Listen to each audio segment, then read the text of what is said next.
Good evening, everyone. Thank you for taking the time to be here with us tonight for our Alberta Basketball Town Hall on the topic of sport cohorts. As we've moved forward to stage 2 with the Government of Alberta regulations and into our phases 2 and 3 of basketball. This is a really important topic for us to progress with the sport of basketball and to do so safely while making sure that we adhere to the guidelines from the Government of Alberta and to be in line with our phases in our return to play.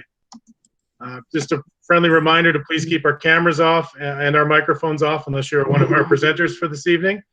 If you have a question about anything that you hear as we go through the meeting tonight, please email the question to info@basketballalberta.ca. Natalie will be responding to those and getting them out, and we will then be able to ask the ones that fit with our topic tonight as we go forward. We're not going to use the chat feature this evening. I'm Reagan Wood. I'll be your moderator for the evening.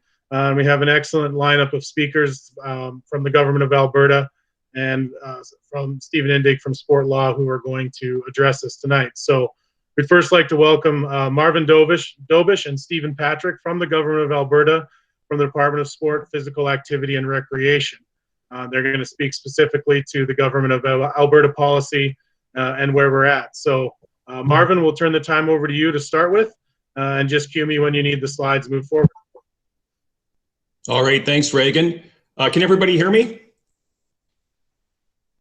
All right, we'll get started. Yeah, thanks a lot Reagan, Paul, Jeff for extending an invitation to have Stephen and I on the call this evening. And certainly it's great to be back with all of you, and a lot has transpired since the last Alberta Basketball Town Hall that we were on back on June the 16th. The past 3 weeks, there's been so much happening, and I know a lot of you have been back up and trying to get some basketball activities going on, throughout the province. So certainly a lot going on. I just wanted to start off and just say, it's been already 4 months since we had the first major sporting event canceled in Canada.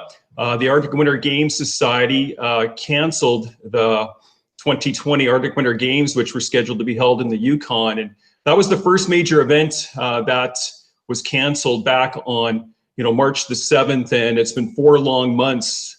From there, we hit March 11th and the NBA came to a halt. And then we had the cancellation of the NCAA tournaments leading into Canadian University and College National Championships were canceled. Right here in Alberta, we had the high school provincials that were canceled in by the ASAA. From there, then we moved into the spring club season, and that never happened this year. And that was really unfortunate because I know that many club people are on the call tonight. And now here we are well into the summertime, and we would certainly have a number of club teams that would be traveling and competing throughout the summer months. And that's not going to take place either for a lot of teams. So provincial teams, that's not happening this summer. So certainly the basketball world has been tremendously impacted by COVID-19 and this pandemic. I don't think any of us really knew or could fully understand the impact that COVID-19 would have on the world as it's moved from from a virus to a full-blown pandemic. And there really is no blueprint as to how we deal for return to sport. And I would say that, we should all take the stance that recovering from this unprecedented time should be a marathon and it's not actually a sprint. Having said that, it certainly is exciting to see that we've had a number of basketball activities that have restarted over the past few weeks, both here in the province and across North America.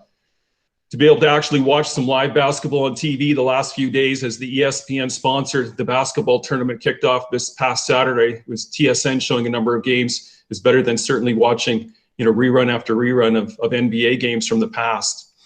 The second-year Canadian Elite Basketball League announced their plans a few weeks ago, and they're bringing all of their teams currently into St. Catharines, Ontario, and will operate in a bubble format. And certainly they'll get started here, hopefully in a couple of weeks with a tournament format so that they can try to run some sort of a semblance of their second year of operation. The WNBA is coming back soon. And then today we saw the first phase of NBA teams making their way into Orlando as the NBA looks to kind of officially relaunch their process. Hopefully we will see games being played by the end of the month, but certainly we've got to get to that date first. As we're all working through the return to basketball, I wanted to reinforce to each and every one of you that, we really are fortunate here in the province of Alberta to be back in the court right now. I don't think, 3 weeks ago, a lot of us thought we might be able to get back to where we are right now. And certainly, through the work that's being done, by Alberta Health Services with their guidelines, which are some of the most liberal in Canada, we've done such a good job here in Alberta of controlling the spread of the virus that it's allowed us to move well into stage 2 now. And many are now asking about the possibilities of a stage 3 relaunch. I just want to reiterate, as we are moving back into sport, please don't jeopardize your athletes, coaches, and other members by not abiding or complying to the compliance documents from AHS or the guidelines that have been established by Alberta Basketball and Canada Basketball. Compliance is certainly a major concern that we have across the entire sports spectrum here in Alberta right now as we return to sport. Over the last week, Stephen and myself, we've been conducting town halls with a number of sports and our colleagues from SPAR, and this is certainly one of the major issues that's being voiced by provincial sport organizations. We certainly get it that everyone is excited to try and return back to some sort of sense of normalcy, in your basketball lives, but we have to do it slowly and cautiously. The health and the safety of our athletes, coaches, officials, volunteers, spectators, and anyone else that is involved is certainly our #1 priority and has to be at the forefront of every decision that you're making as we relaunch and get back up and running. In recent weeks, we've seen a number of clubs and organizations start back up in various formats. It's really good to see that some of the clubs have taken their training and skill development outside. Many groups can't access indoor facilities yet. So they've taken the initiative to move outdoors, pivot, and do what they can as they wait potential access to gyms down the road. So all in all, it's been a long process, and certainly, we have a long road ahead of us, but, we're moving forward slowly. I'm pleased to be joined this evening with my colleague, Stephen Patrick. Stephen's been working really closely with our colleagues at Alberta Health Services on all of the guidance documents for sport, physical activity, and recreation. He's been our main point person at our branch and has been instrumental in all of our work with all of the sports. I know that, since we last spoke with you, there's been a number of questions that have come up, recently about the cohorts piece, mini leagues, day camps, the various regions across the province. So Stephen's going to run us through some of the key points over the next few minutes with respect to these items, and then we'll be around to answer some questions later on. So Stephen, I'm going to pass it on over to you and let you take us through some of the slides that we've prepared for tonight. Great. Thanks very much, Marvin and Reagan and Alberta Basketball. I also want to acknowledge the work that's been put in by Alberta Basketball, their staff and their board to create the return to play protocols that are in front of you guys. And just a lot of work has gone into ensuring that that our return to basketball is in a safe environment, and that's obviously really key. As Marvin mentioned, I've been part of the SPAR, Sport, Physical Activity and Recreation team, working directly with Alberta Health on the return to play guidance. I'd like to note that all of the guidance does originate from Alberta Health and with at the direction of Dr. Hinshaw. We provide sport context for our colleagues in health. Unfortunately, we don't always see the documents before they're released, sometimes due to tight timelines, sometimes due to approval processes. The language may not be as clear as we'd like, and probably there's some confusion around it. I know that there's a lot of confusion around the cohort model, and hopefully I can clear up some of that tonight for those on the call. Just before I get into this slide, there's a couple of simple principles regarding the mitigation of transmission of COVID-19. Outdoor activity is better than indoor. So if you do have an opportunity to move training or related activities outside, you should do so. And secondly, physical distancing of 2 meters is preferable to the cohort model that we're going to discuss. So even if your athletes are cohorted, training and practices should be structured to have the participants as distant as possible whenever possible. Participants should also try to physically distance while on the sidelines as well. So keep those in mind as we go through the rest of the presentation. Stage 2 of the Alberta relaunch strategy announced on June 9th allowed a return to play for all sport, physical activity, and recreation if in accordance with public health guidance. And there's three kind of things that need to be upheld at all points. So relevant health orders need to have been reviewed and related requirements have been addressed. Maximum group sizes and physical distancing / cohort requirements are being met, and administrative processes are in place for daily screening and participant tracking. Any guidelines, policies, or procedures that are put in place by governing bodies such as Alberta Basketball, Basketball Canada, FIBA, obviously, and then any other regional or municipal health guidelines should be considered as you conduct your programming, assuming they meet or exceed Alberta Health Services requirements. And it's contingent upon your organization to follow these requirements as you return to sport. I think it's fair to say that Alberta Basketball is the government's portal to the basketball community. And they're the only organization in the province that have a direct line to us and by extension, Alberta Health. And so the guidelines that they publish, that they present, have certainly had our eyes on them. And you can be confident that these guidelines meet Alberta Health guidance. It's important to note that guidance does change quickly in these times, and you have to be as up to date as possible. And one way to do that certainly is to refer to the guidance documents as published at Alberta Health. If you haven't found them yet, you can Google Biz Connect, that's B-I-Z Connect, and look for guidance documents. There's a whole slew of them for a bunch of different sectors, and of course, including the guidance for sport, physical activity, and recreation. Next slide, please, Reagan. Okay, so cohorts are, like I say, there has been some confusion around them. I'm going to distill them into some very, very simple points. Cohorts are options for sports that are unable to physically distance. So basketball would certainly be one. Cohort is defined as a closed group of no more than 50 individuals who participate in the same sport or activity. And these 50 people may train together, play together, hang out together, although we don't encourage that. And a cohort must include all personnel, players, coaches, officials, volunteers that are not able to physically distance at all times. So if your scorekeepers are not able to stay away from your officials and your coaches who are doing score checks and things like that, then they would need to be included within those cohort numbers. Coaches may only belong to one sport cohort. They could belong to one as an athlete or coaching, and if they belong to one either as an athlete or coaching, they may coach others if they are physically distanced from those groups. So as a head coach, you may be involved within your cohort, and you may be assisting another coach with their cohort through physical distancing. Next one, please, Reagan. Mini leagues. Now, I don't want to confuse anybody. This is just a reframing of the same concept. So a cohort could compete with mini leagues. It's not you're allowed to belong to a cohort and a mini league. It's the same thing. So mini leagues just allow, it's the competition side of things with regards to the cohort. And again, it's allowing sport teams to actually compete by mitigating the risk of widespread transmission. So each mini league would operate within a cohort to, again, a maximum of 50 people.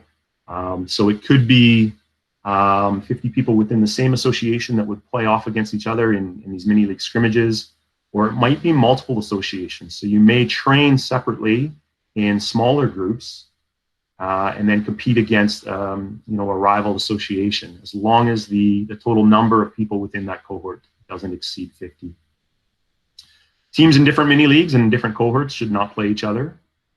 And whether in a mini league or just in a cohorted situation, it's certainly recommended that there's a responsible person whose role is oversight, maintenance of the group, and if needed, liaisoning with the facility. Next slide, please.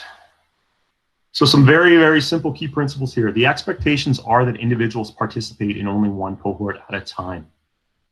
The duration of these cohorts would be through the end of stage 2 or earlier with a 2-week break from a cohort. Changing cohorts does not require quarantine or isolation. All it is it's a 14-day break from your involvement with your last cohort until your involvement with your new cohort. That could be in a situation where someone is changing sports, maybe from basketball to hockey in the fall, or perhaps you've got a mini league that has some sort of tiering in effect, and you want to move teams up and down within those cohorts. The entire cohort could take a 2-week break while you change the makeup and composition of that cohort. Again, as indicated earlier, even if in a cohort, participants, that's athletes, coaches, and other personnel, should physically distance whenever possible when not in the field of play. So be that training, practice, even on the sidelines, as much as possible, it's important that you stay away from people, mitigate the risk. If in a practice you don't need to bring everybody in for a huddle to discuss the next drill, you can keep everybody separate. The bottom one is a key here. Because of the expectation by Alberta Health that individuals participate in only one cohort at a time, it should clearly be communicated to your participants upon registration that you are using cohorts, and along with the expectation that they should only compete in one sport or performance cohort. And just a little clarification on the performance side of that cohort,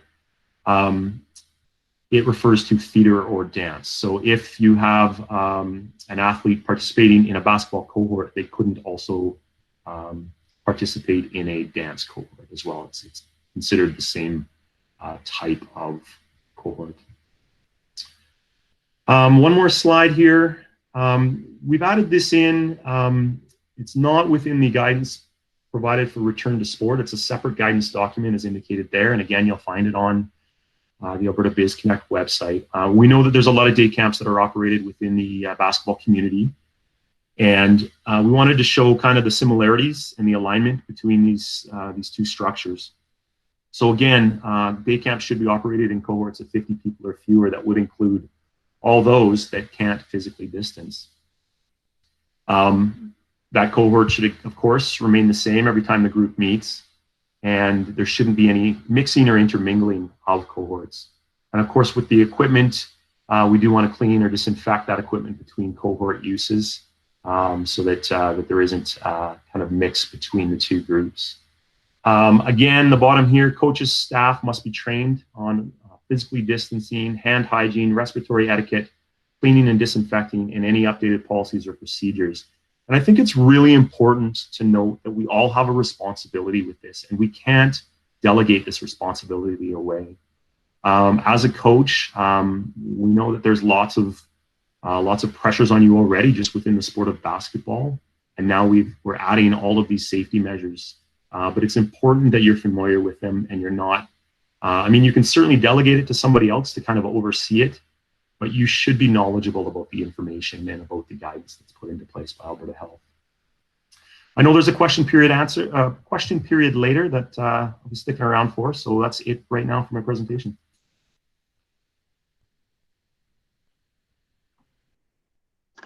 Thank you, Marvin, and Stephen. Thank you very much. Valuable information, and definitely adds clarity to what we need to know about the sport cohorts. So we will now turn the time over to Stephen Indig from the Sport Law and Strategy Group, and we will hear from him. Stephen, the time is yours. Okay. Good evening, everybody. Thanks for coming back and listening to the Steves and Marvin show. I'm not going to try and repeat what I spoke about last week, but I do want to reiterate some of the importance of the things I spoke about last time. We always, of course, what I do gets into the legal world and liability and what that means to an organization. And of course, if you remember our conversation last week, the catalyst to a lot of the legal issues relate to the fact that we do not have liability coverage for a COVID-related claim or any type of contagious disease type of claim anymore. And of course, what we want to do in those situations is establish a proper standard of care, to establish a proper risk management technique to reasonably create a safe environment. What Steve and Marvin are speaking about today truly are what I would call the minimum requirements to establish that standard of care. And if you remember from the last time we spoke, the standard of care is based on 4 principles: trends in the industry, what are other organizations doing, what are other basketball groups doing, what is Alberta basketball saying and establishing as minimum requirements, as well as Basketball Canada and other organizations in Canada. We look at that. We look at what are the written regulations, and the written regulations, as Steve has discussed, is by at minimum what the government is mandating, what the government is dictating, and then those written standards usually get enhanced by a PSO like Alberta Basketball or Basketball Canada.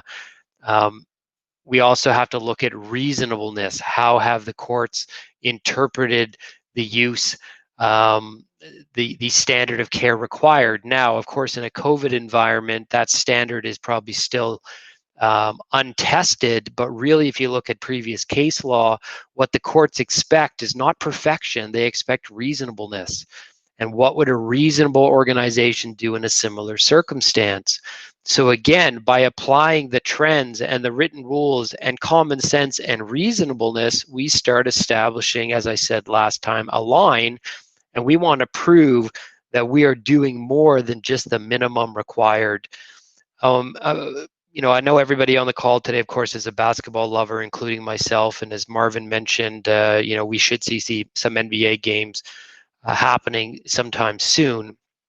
And I think looking at what the NBA is trying to do, from what I've read, they've spent $150 million to try and create a safe environment for their players and their coaches and the other support personnel that would likely be attached to a team. My brother-in-law's relative is actually one of the doctors for the Raptors and has been having to make some of his own internal decisions on whether he wants to be exposed to that environment. So it's a little close to home for us here. But what I'm trying to say is that, even an organization like the NBA, who's obviously hugely under the microscope, will likely be one of the first organizations back to pro sports, has spent $150 million. That is not the minimum standard set out by the state of Florida. That is them applying reasonableness and beyond reasonableness to create that safe environment for its players. It's very easy for us to talk about liability, but I do want to reiterate what Marvin said at the very beginning is we're talking about people, and we don't want people to get sick, and we don't want to be the cause of an outbreak, and we don't want to be known as the sport to have caused that outbreak in Alberta or outside of that scope. So really establishing that standard of care is not only good from a liability perspective, but also from a humanistic perspective to do everything we can possible to create a safe environment. I got a haircut last week. For those of you who remember me from 2 weeks ago, it was much larger. And I got to share the story. It might be a bit comical, but I think it was a very good example of what we can do with respect to return to sport. I walked into a haircut place. I couldn't get by the front door without sanitizing my hands. All the staff were wearing masks. They wouldn't let me pass that gate and to figure out what I wanted.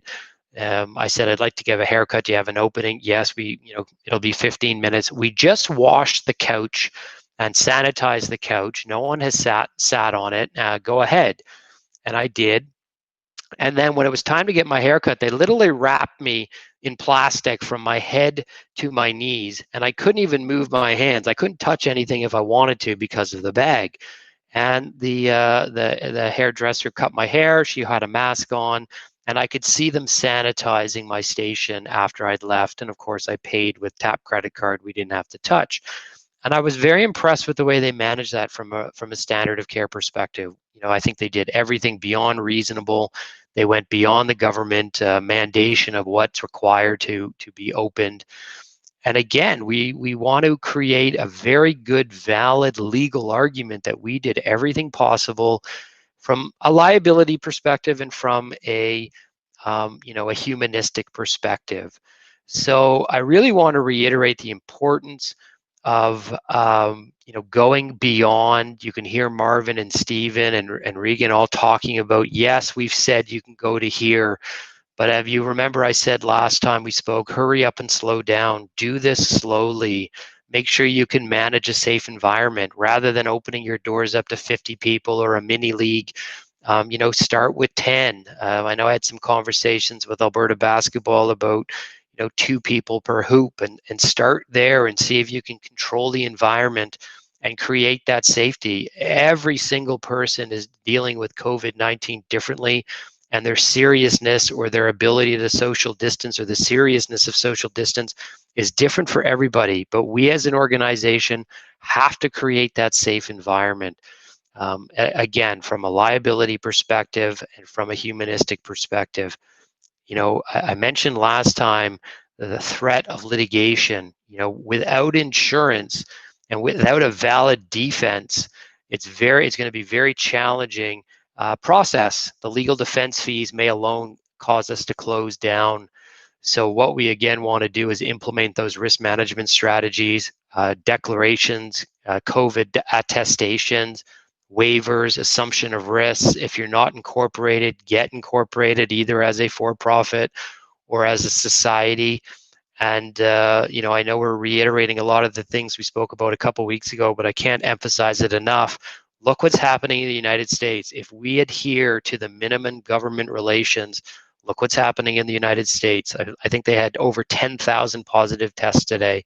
And if you look at the map, it's entirely red with infection. That's not what we want to have happen here.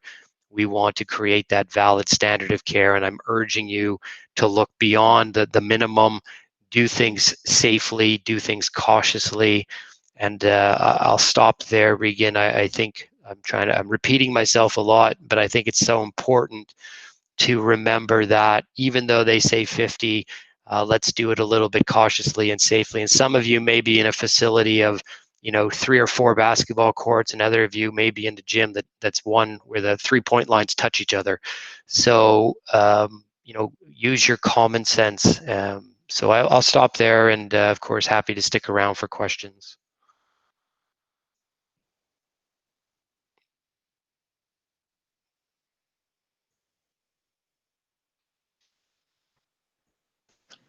Thank you, Stephen. Appreciate that.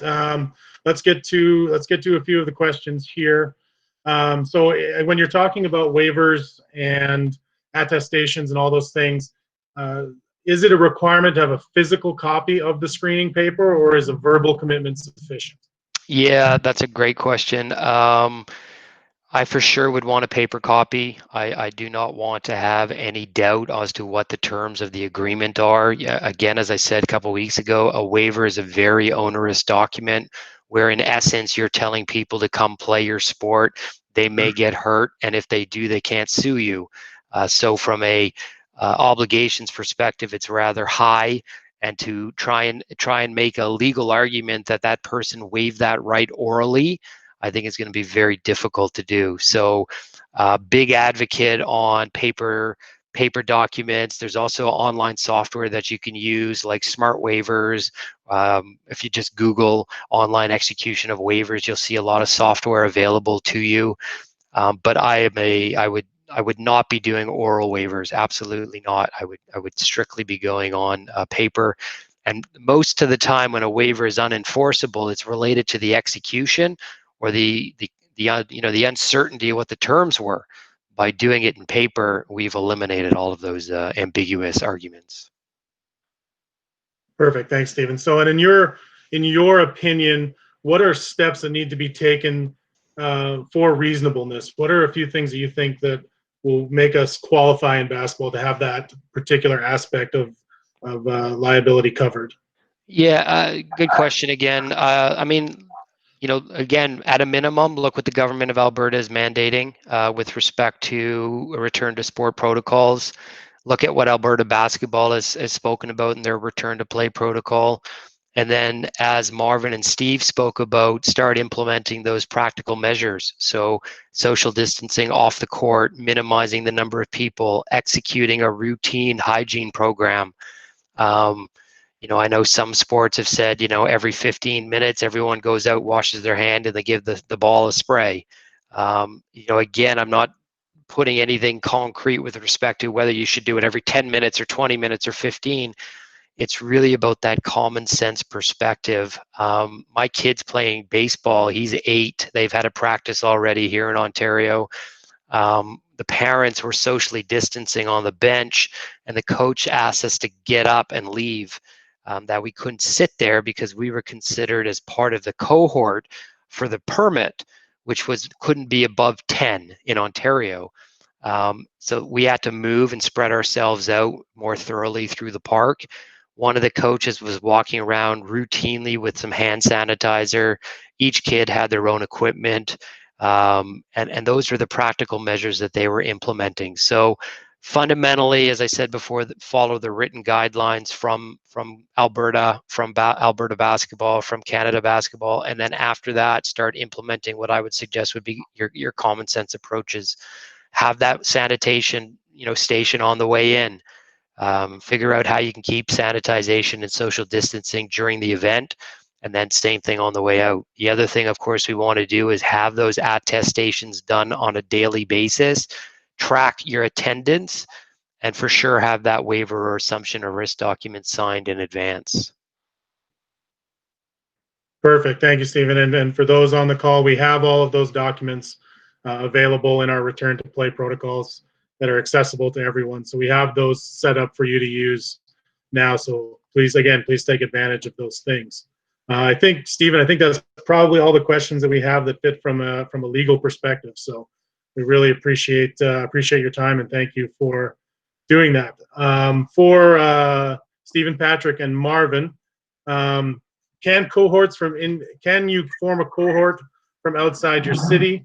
Example, Airdrie and Calgary. So can you guys speak to what area your cohort must be formed within? Yeah, it's a good question. What we want to do is we want to minimize travel as much as possible. If an athlete would normally be moving from Airdrie to Calgary to train, that's not outside of the guidance. They could certainly do that. We don't want people traveling halfway across the province. But if it would normally be the case, then it isn't an issue.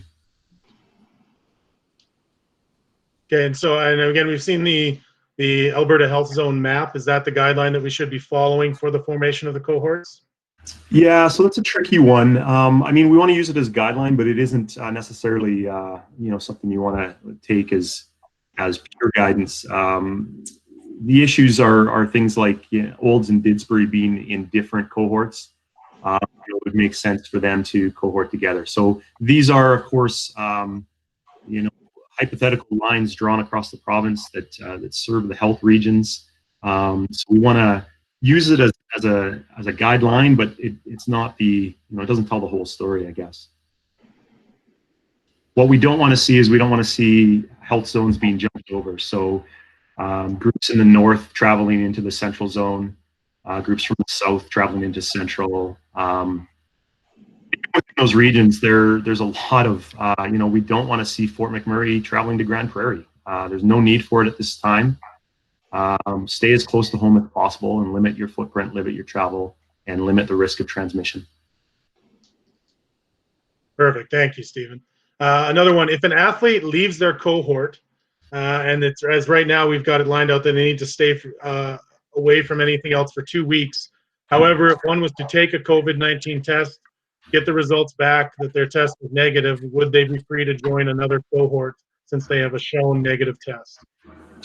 That's a good question. The answer is no, unfortunately. Just like if you're traveling from out of country, you have to quarantine for 2 weeks, whether or not you get tests, and that has to do with the incubation periods of the virus, and whether or not you're showing it at that moment doesn't mean it's going to present itself shortly after. So 14 days is the safe time that you can if you're not showing any symptoms, you can rejoin a new cohort. But it is important that they do take that time. Again, it isn't quarantine, it isn't isolation. They can kind of go about their lives. They just can't participate, unfortunately. Perfect, thanks. Stephen Indig, are you still there? There's actually one more here that I think is important from a legal perspective. Here. Thanks, Stephen. Sorry about that. That's okay. If we have a parent or guardian sign the waiver by typing their name on a Google spreadsheet, is that sufficient as appropriate attestation to cover off in that waiver or attestation situation? Yes, so a couple points on that one. Sometimes we see what we would call group execution. Sometimes it's done by the captain or the coach. That doesn't work. It has to be the individual acknowledging what they're signing. It's like any other legal contract. You wouldn't have a group coach sign your employment agreement. So it's the same premise. So I want the individual or the parent to sign. The A standard for an online execution is a distinctive signature. So the ability to actually upload an e-signature or to use a mouse and sign would be the A standard. If you don't have the capability of doing that, then typing your name and clicking the I agree box would be the next form. What concerns me, Regan, about the question is, when they're typing a name in a Google spreadsheet, is the actual document there?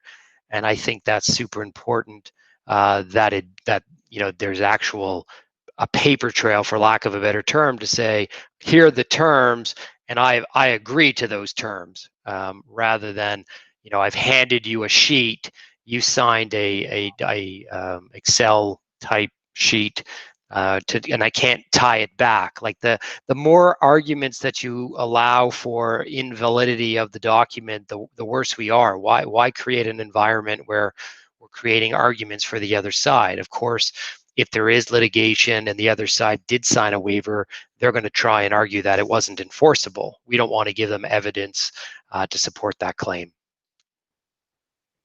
Perfect. Thank you. That's definitely important clarification. Just trying to see if there's one here. So again, Stephen, Patrick, Marvin, just one more clarification. So if someone is part of a cohort where they're competing, they cannot also attend a day camp, that it would be part of a different cohort. Yeah, good question. And I meant to mention it when I was going through the day camp slide. So a sport/performance cohort and a day camp cohort are actually two different types of cohorts. And according to the cohort guidance, you can be in multiple types of cohorts. So there's the family or core cohort. There are day care cohorts. There are sport/performance cohorts, and there are day camp cohorts. So in essence, while we ask you to restrict your sport/performance cohort to one, you could, in essence, also be in a day camp cohort at the same time as a sport cohort. The guidance also goes on to say, you want to limit the number of cohorts that your family cohort is involved with. The more that we're in, the more risk of transmission, and the larger the numbers of people that we're interacting with on a regular basis. But you could, in essence, do a day camp and a sport cohort at the same time. Okay, perfect. Thank you, Stephen. The important clarification there as well.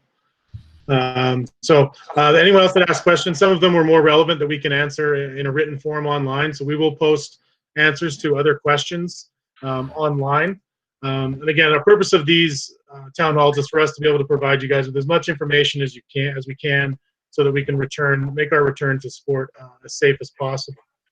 We'd now also like to welcome in Jeff Bailey from the Alberta Basketball Office, who's going to go over a couple more things from our Alberta basketball perspective. So again, Stephen, Marvin, and Stephen Indig, thank you very much for your answers and for your time tonight. It's very much appreciated. Jeff, please take over. Time's yours, bud. Let me know which slide you need. Thanks, Reagan. Let's go back a couple of slides there, if you don't mind. Right here. First of all, thank you to Stephen, and Marvin for some really, what we hope is some really helpful information. It's very clarifying and some very critical details about this relaunch. Want to get into now what we can do and what's so great about this opportunity that we have before us in Alberta. Alberta Basketball will sanction and is looking forward to sanctioning and providing insurance coverage that can be applied towards all basketball activities that are organized by our member organizations that are in good standing, that can take place indoor or outdoor. It was mentioned earlier that not all member groups or clubs or teams or individuals have access to indoor facilities right now. So there's nothing stopping you from, other than inclemental weather, from being able to do something outside, again, with common sense practices being considered. All of that being said, it's very important that it's just reiterated that that's all, so long as it's in accordance with phase 2 and phase 3 of our return to play guidelines, and that they follow the minimum standards of the government of Alberta's guidance from stage 2. We're going to be asking that organizations will be required to submit a completed and signed declaration of compliance. And what you see on screen right now in orange, those will actually be active links in this document when it's posted online. But you can also find those on our website, as Reagan mentioned previously, that your organization, your group can use as a template and can use for your activities. Organizations will be required to submit a completed and signed declaration of compliance. Daily participation records and a screening checklist should be taken and kept for no more than 2 weeks or 14 days. And this is done strictly to help provide some information from your activities, track within your activity what's going on, and if there's an outbreak, who do you need to contact, and what do you need to provide for contact information. But more importantly, it's also important for the Alberta Health Services if they need to do any contact tracing. And so this is really important steps that have to be followed with resumption of activity. Now, individuals should complete and sign event participation waivers, as well as the daily attestation forms. And these are some new terms, some new forms that you're hearing a lot of. Both Stephen and Marvin from SPAR said it, Stephen Indig from Sports Strategy and Law, and we're also reiterating these are important forms and important titles that we're starting to just make part of our normal day-to-day activities. The ABA Return to Play Guidelines will also be a link that will take you to the full document that will outline phases 2 and 3 protocols and what activities are appropriate within each. Reagan, if we move to the next slide, please.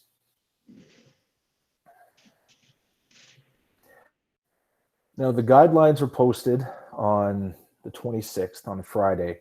So they've been out for a little while, and we've been taking some questions on it. Right now, I just want to go over just a couple, well, more than a couple, some considerations that need to just stand out at the forefront of all this. As always, at the forefront is the safety of all the participants. This includes those players, athletes, the coaches, the volunteers, the administrative staff, officials, facilities, if you're actually able to get access to it and get in there. Everyone's safety is what's important right now. It's great to get back to playing, but we just have to do our part, to do our due diligence, and make sure we're doing it respectfully and safely. Restart is not mandatory. Each individual club and organization will have to assess and decide for themselves when it's appropriate to restart their operations and activities, and within which phase, whether that be phase 2, phase 3, or where they're comfortable. Individual clubs and organizations are encouraged to complete the club risk assessment and club mitigation checklist tool to create a plan that considers unique needs and circumstances. And this is a great tool. It takes a little bit of time to go through, but it's very thorough, it's very in-depth, and really should open some eyes and ask the questions you need to ask about resuming. As it pertains to phase 3, very specifically, physical distancing is not required while on the court. Otherwise, we couldn't play basketball. But the players should still be encouraged to be keeping distance whenever they can. And I know that is a little bit confusing. Where we step away from that is whenever possible, it's still recommended, especially off court, the physical distancing rules are still followed. And that's the 6 feet distance or the 2 meters between participants. And this is including when players are potentially sitting on team benches. Teams are in timeouts or in huddles. They should be keeping that distance and not straying away from that fundamental concept that has allowed Alberta to get to this phase and this point. Water and nutrition breaks at training sessions and practices, same thing. Keep distance whenever possible. Come together for brief stretches when engaging in physical activity, and then stay apart. Participants may wear masks when they are not engaging in intense physical activity.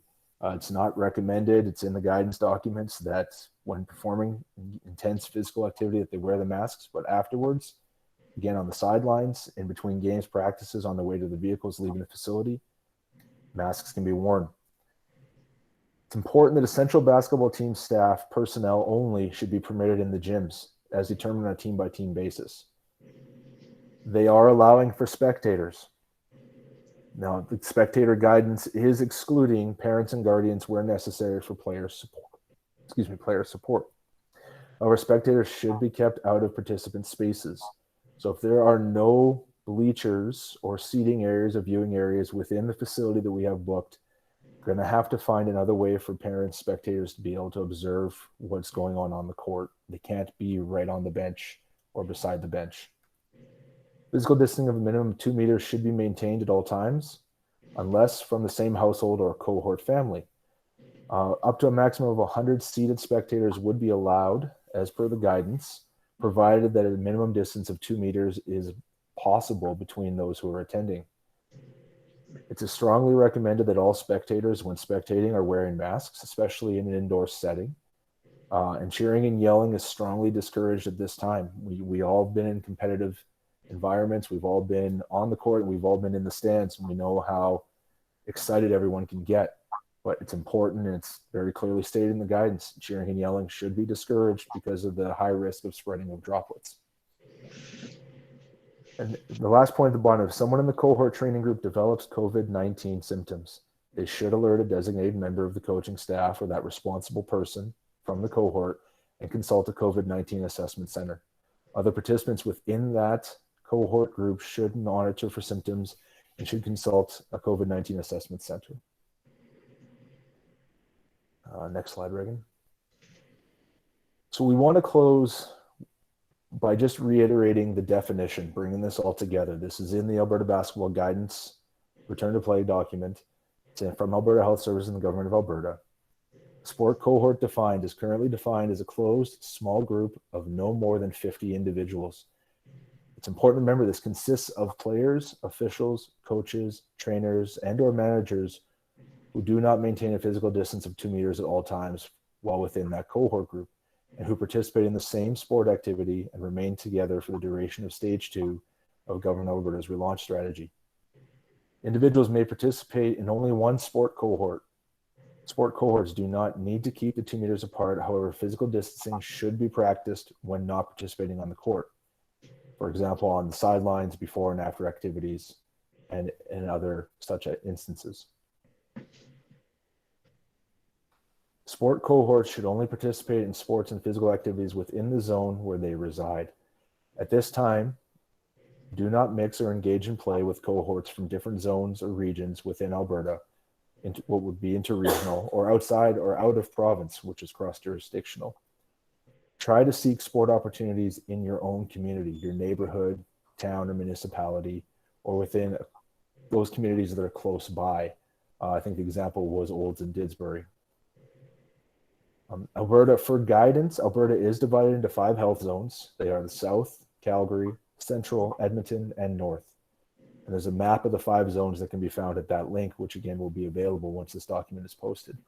As Stephen Patrick said from SPAR, this map should be a guideline to help you look at regions of where you could look at extending activity. The underlying message, the ask, is that you keep that footprint minimum. Stay within your community as much as possible.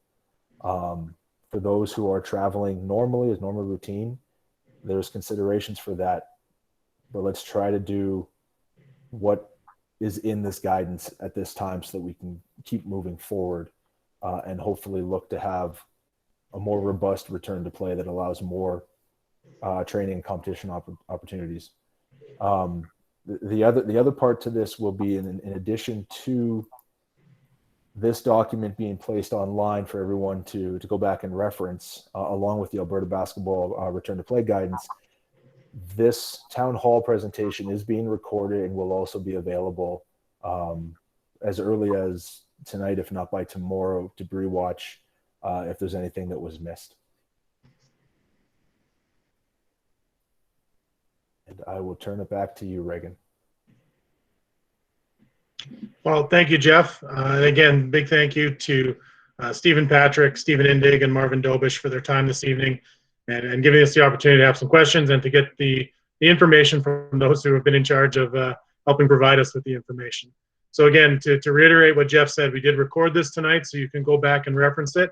We'll have it up on YouTube on our YouTube channel, and the link will be available on our website. All the documents that have been referenced are here on our website at abbasketball.ca under the Return to Play tab. All those things will be there available for you. And again, please feel free to reach out to us at the office at any time, and we'll be happy to talk with you and answer any questions further that you may have regarding our return to play. Again, we want people to be back on the court. We want you to get out there and enjoy the game to the maximum that we can, but also while doing it safely and doing it responsibly and taking all these factors into consideration so that we can return, as was said, slowly, safely, and that, again, basketball can be a leader in our return to sport. So, again, thank you, everyone, for your time tonight, to all of our presenters. And, again, be safe out there, and we look forward to continuing to advance the game of basketball in our return to